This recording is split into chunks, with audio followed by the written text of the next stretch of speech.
So नमस्कार मित्रांनो, सगळ्यांचं स्वागत आहे माझ्या चॅनलमध्ये. ज्याचं नाव आहे ट्रॅव्हल विथ पार्टनर आणि तुम्ही बघत आहात रोड ट्रिप टू पॅराडाईज ही सिरीज, ज्यामध्ये आज आपला आहे दिवस 13वा. सो ट्रिप आपली झाली आहे पूर्ण. आता इथून होईल रिटर्न जर्नी. आज लडाखचा काल शेवटची रात्र होती लडाखमध्ये आणि आता आम्ही निघालो आहोत इथून श्रीनगरकडे. मनालीकडे नाही जात आहोत कारण हाय पासेस लागतात आणि रस्ता हाय पासेसवर खराब आहे. त्या कम्पेअर टू इकडे 13,000 12,000 आणि समथिंग 11,000 समथिंग या साईडचे पासेस लागणार, म्हणून इथून चाललोय. आणि चला जाऊया. फायनली ट्रिप पूर्ण झाली. एवढे महिने ज्याची वाट बघितली, तयारी केली, काय काय प्रिपरेशन केले, व्हिडिओ बघितले, सगळ्या गोष्टी केल्या. ती ट्रिप झाली पूर्ण. आणि चला बाकी बोलू नंतर. इकडून निघूया आता. चला बाय.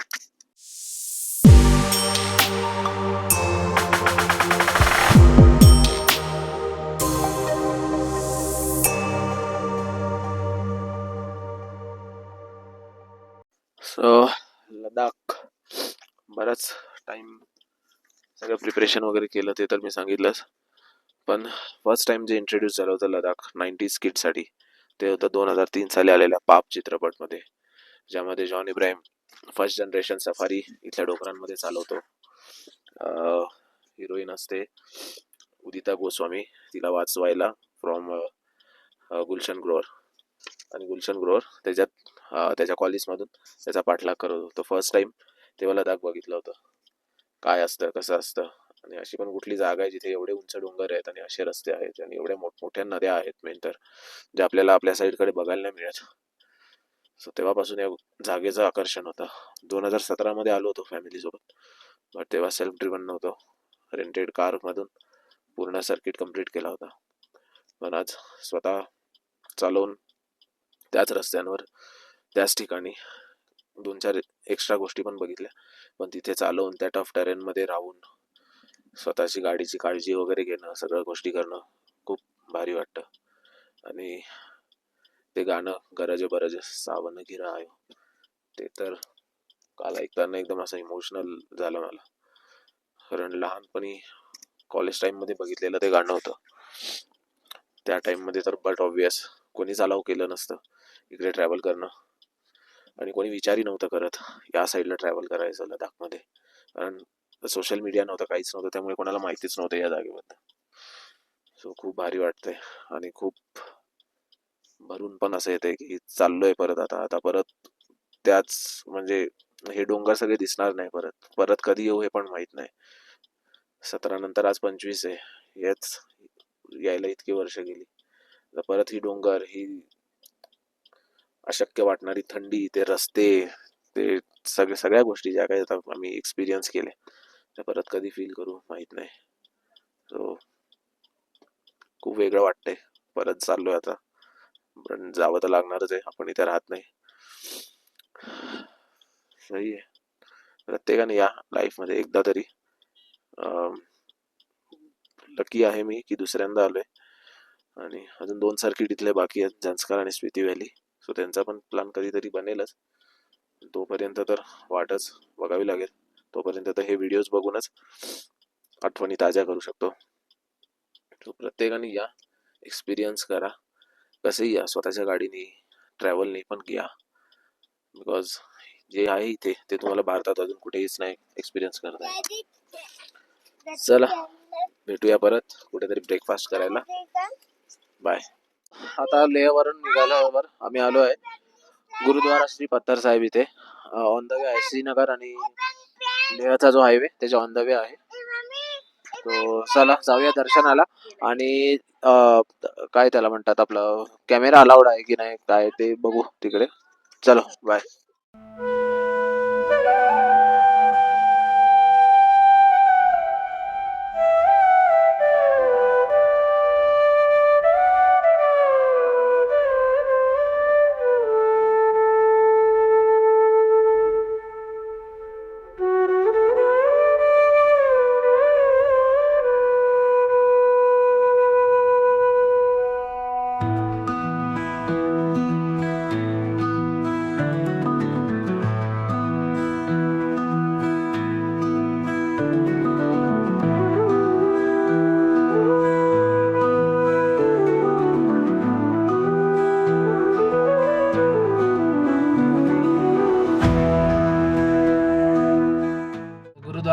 पत्थर साहेबमध्ये आपण दर्शन घेऊन आता निघालो आहोत.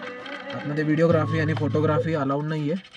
सो आपण व्हिडिओ तर नाही बनवला, पण फोटो लोक काढवते म्हणून फोटो काढला आहे. आता जाऊया पुढे. ऑन द वे लागेल मॅग्नेटिक हिल आणि झंस्कार आणि इंडस रिव्हरचा संगम. तिथे बघूया, तिथे काही फोटोशूट करू आणि मग निघूया. चलो बाय. आपण आलो आहे magnetic hill. Come to magnetic hill, the phenomenon that defies gravity. Park your vehicle, the box mark with the point on the road and experience the wonder. तो इकडे कुठे एक पार्किंग एरिया आहे तिथे, आणि तिथे गाडी उभी केली तर गाडी आपोआप क्लाइंब करते विदाऊट गिविंग एक्सिलरेटर. असं याचा सीन आहे. तर चला आपण तर खाली चाललो आहे, आपण तर ते ट्राय नाही केलं. फोटो काढूया फक्त एक आणि निघूया.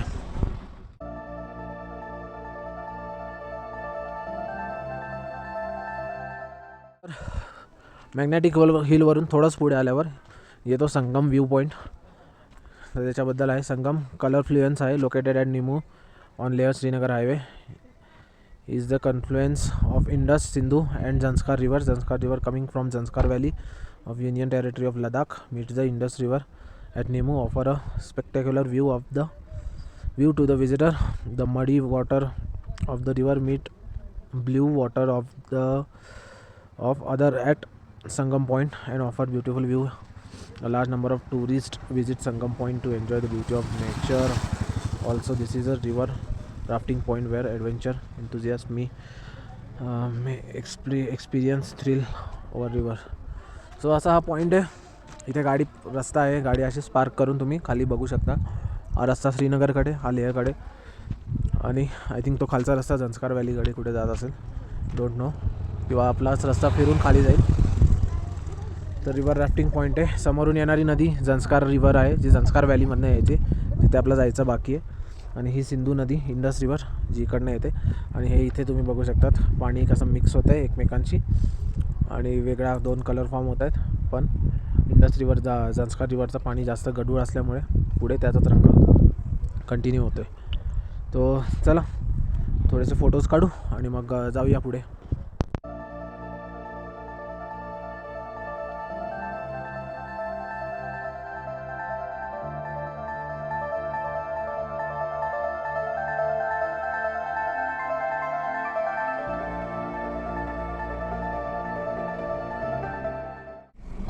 तर आपण आता पोहोचलो आहे मूनलँड इथे. तर आजूबाजूचा परिसर जो आहे तो मूनलँडच्या नावाने ओळखला जातो.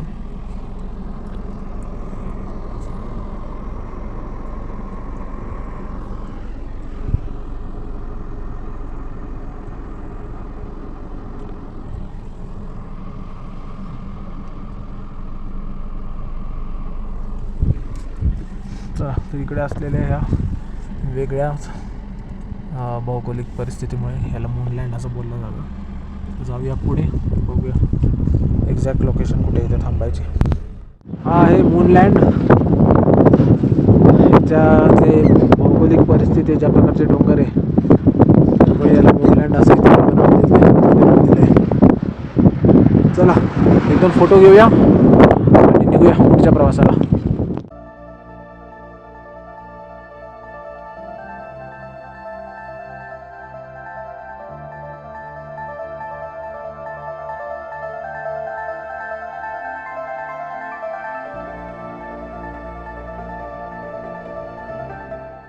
आता पोहोचलो आपण लमायुरू या गावात.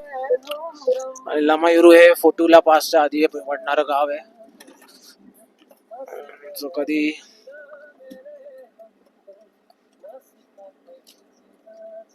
श्रीनगरवरनं लेहला येताना जेव्हा लेट होतं किंवा जास्त उशीर होतो तेव्हा इथे पण स्टे करू शकतात. आणि बाकी पुढे येणारे आता फोटूला पास. तर फोटूला पास बघूया आपण. सध्या एवढे पास करून आलोय उंच उंच, याचा असा काही त्रास होत नाही आम्हाला. चला बघूया आता वरतीच जाऊन. लमायुरू गाव त्याच्या मॉनेस्ट्री साठी देखील प्रसिद्ध आहे, आणि त्यामुळे बरेच क्राऊड दिसेल तुम्हाला इथे. बरेच लोक थांबतात लमायुरू मध्ये, मॉनेस्ट्री मध्ये दर्शन घेण्यासाठी, पाया पडण्यासाठी जातात. त्यामुळे गर्दी असते. इथे पण पार्किंग आहे, खाली पण एक ठिकाणी पार्किंग होती. सगळ्या गाड्या इथे पार्क झालेल्या आहेत. बघू शकतात काय आहे का काय माहित नाही, पण बऱ्याच गाड्या उभ्या इथे. चला जाऊया आपण पुढे. काहीतरी कार्यक्रम आहे का काय आहे माहित नाही, खूप गर्दी आहे इथे आज. चला जाऊया आपण पटापट पुढे. फोटोला पासवर आम्ही चढत आहोत आणि गाडी गरा गरा गरा गरा फिरते आमची गोल गोल गोल गोल. आणि वातावरण थंड झालंय, ढगाळ वातावरणामुळे थंडी वाढली. आता त्या टॉपला तिकडे कुठेतरी बर्फ पण पडत असेल, पण या पासची एवढी उंची आहे नाही की इथे बर्फ पडेल, असं वाटत तर नाहीये. चला बघूया, वरती भेटू तेव्हा. खूप झिकझॅक रोड आहे, आम्ही थोडं हळू घेतोय जेणेकरून मोशन सिकनेसचा त्रास पण नाही झाला पाहिजे. चला भेटूया. तर आता आपण आलोय फोटोला टॉप इथे. लेह श्रीनगर हायवेवर पडणारा हा सर्वात उंच टॉप आहे. फोटोला टॉप अल्टिट्यूड 13,478. वातावरण एकदम थंड आहे, थंड हवा सुटली आहे. वरती थोडीशी बर्फवृष्टी पण होत असेल, पण इथे थेंब थेंब पाऊस पडतोय. आपण आता गाडीचा एक फोटो काढूया आणि निघूया मग. चला बाय.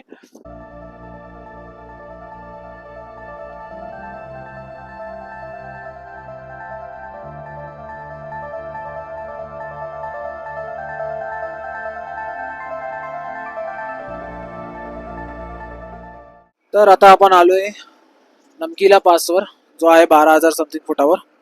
मग असा 13,000 फुटावर होता, जो इकडचा हायएस्ट पास होता या रूटचा, श्रीनगर लेहचा. आणि इकडे यांनी असा बोर्ड बनवलाय ज्याच्यावर त्यांनी रूट लिहिलाय की लेहला पोहोचेपर्यंत काय काय. आणि लेहवरनं एक नुब्रा व्हॅली, एक पँगॉन्ग लेक जातो. श्रीनगर जोजिला पास लागेल, पंद्रास, पॅन्ड्रास, ड्रास आणि इथे ड्रास आहे, तिथे आता आपल्याला यायचं. त्याच्या आधी वॉर मेमोरियल, मग कारगिल, फातुला टॉप होता तो, नमकीला टॉप, युअर हिअर, आणि असं करता करता लेहला जातो.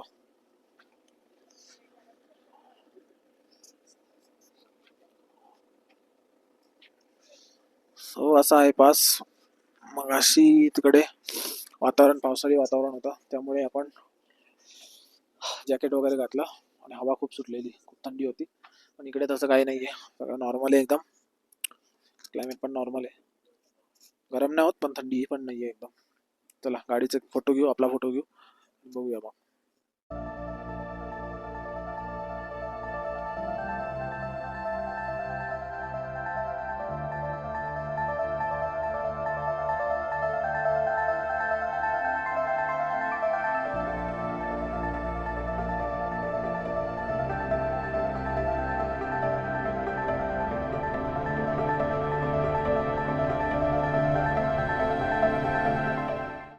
आपण निघालोय परतीच्या प्रवासाला आणि कारगिल पासून साधारण 30 किलोमीटरवर लागलाय. कारगिलच्या पहिले 30 किलोमीटर आपल्याला लागलाय चांगलाच पाऊस. एवढ्या दिवस गाडीची घाण झाली होती मातीमध्ये, सगळ्या गोष्टी, ते सगळं आता धुवून निघते. बोनेटवरची, काचेवरची, टॉपवरची, साईड डोअरवरची, सगळ्या गोष्टीची माती आता साफ होते आपली. बघूया, बरं आला थोडा पाऊस पडला, कारण उन्हाळा, जाताना उन्हाळा होता, कारगिलला टॉपवर बर्फ होता, आणि आता रिटर्न चाललंय तर पाऊस सुद्धा लागलाय. 15-13 दिवसात आम्ही तिन्ही गोष्टी एक्सपिरियन्स झाल्यात आमच्या आता. चला जाऊया पुढे. तर आपण पोहोचलो आहे कारगिल गावात. तर कारगिल येथेच गाव आहे जिथे कारगिल युद्ध लढलं गेलं होतं, म्हणजे जवळच्या डोंगरांवर ते युद्ध लढलं गेलं होतं, गावात. तर जनरली जेव्हा श्रीनगरवरनं लेहकडे जायला निघतात तेव्हा इकडे एक हॉल्ट असतो, आणि इवन इकडून तिकडे जाताना, लेहकडून श्रीनगरकडे जाताना देखील इथे स्टे असतो, कारण थोडं मिड पॉईंट पडतं. डिस्टन्स वाईज नाही पण टाइम वाईज मिड पॉईंट पडतो हा, कारण अंदाजे 200-250 किलोमीटरसाठी दिवसभर जातो इकडे यायला. तर दुसरी गोष्ट, इथे जर कारगिलला स्टे केला तर आपल्याला LOC बघायला मिळते. हा जो राईट गेलाय आता इथे व्हिडिओ मध्ये दिसतोय, हा जातो सरळ डोंगरावर.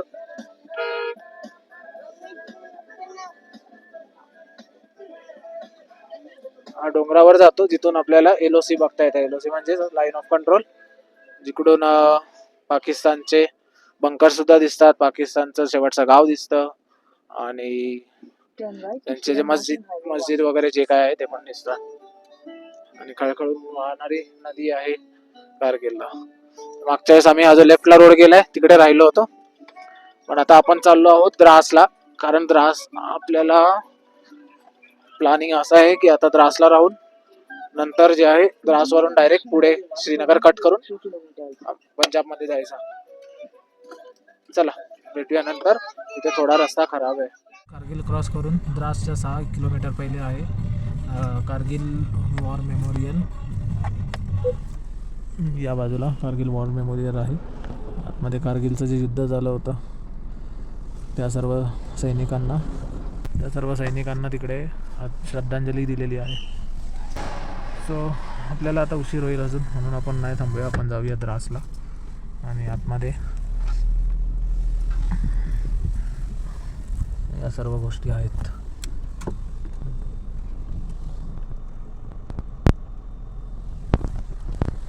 तर चला जाऊया आणि द्रासला आपण थांबूया. तर नमस्कार मित्रांनो, आपण पोहोचलो आज द्रासला. संध्याकाळी 7:30 वाजता आम्ही जे आहे द्रासला पोहोचलो. सकाळी 8 वाजता लेहवरनं निघालो होतो. 8-9 वाजले होते लेहवरनं निघालेलं. 7:30 वाजले द्रास पोहोचायला. कारगिलचा वॉर मेमोरियल आम्हाला जे आहे बघता नाही आला. सो ओव्हरऑल ट्रिपमध्ये 2 गोष्टी आमच्या मिस झाल्या. एक हानलेचा ऑब्झर्वेटरी सेंटर आणि दुसरं कारगिल वॉर मेमोरियल. तर द्रासबद्दल एक स्पेशल गोष्ट आहे, ती मी वरती जाऊन सांगतो. आणि आम्ही इथे रूम घेतली आहे. रूम मिळाली 800 रुपयाला. तर रूम पण दाखवतो कशी आहे. ऑन द वेच आहे, त्यामुळे जास्त टेन्शन नाही. पार्किंग पण रोड साईडला लागली आहे, जागा आहे प्रॉपर. फक्त सीन असा आहे की लेह श्रीनगर हायवेवर ट्रक्सचं जास्त वावर आहे, त्यामुळे डे नाईट ट्रक इथे चालू असतात. तो चला जाऊया रूमवर आणि दाखवतो तुम्हाला रूम कशी आहे. बाय. तर आपलं रूम आहे असं. मेन डोअरवरनं बाहेर आल्यावर इथे एक ड्रेसिंग टेबल टाईप आहे. ड्रेसिंग टेबलच आहे. आपण सामान ठेवलं आहे. खाली थोडंसं स्टोरेज ठेवलं आहे. वॉर्डरोब आहे, बेड आहे, टी व्ही चालू आहे मोबाईलवर, डबल बेड आहे 2 जण. बाकी हे असं कर्टन आहेत, विंडो आहे त्याच्यातून बॅक साईडचा व्ह्यू दिसतो. सध्या तर अंधारात काही दिसणार नाही.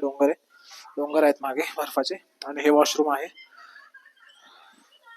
तर एवढीच रूम आहे ही, अजून काय असं जास्त आहे नाही. सो आजची रात्र इथे काढायची आणि उद्या आमचा प्लॅन आहे की ॲटलिस्ट पठाणकोट किंवा अमृतसरपर्यंत पोहोचायचा. कारण इथून श्रीनगर फक्त 3 ते 4 तास आहे आणि तेवढ्या वेळ जाऊन थांबण्यात काही पॉईंट नाही आहे. उगाच टाईम आणि पैसा आणि 1 दिवस एक्स्ट्रा जाणार आपला.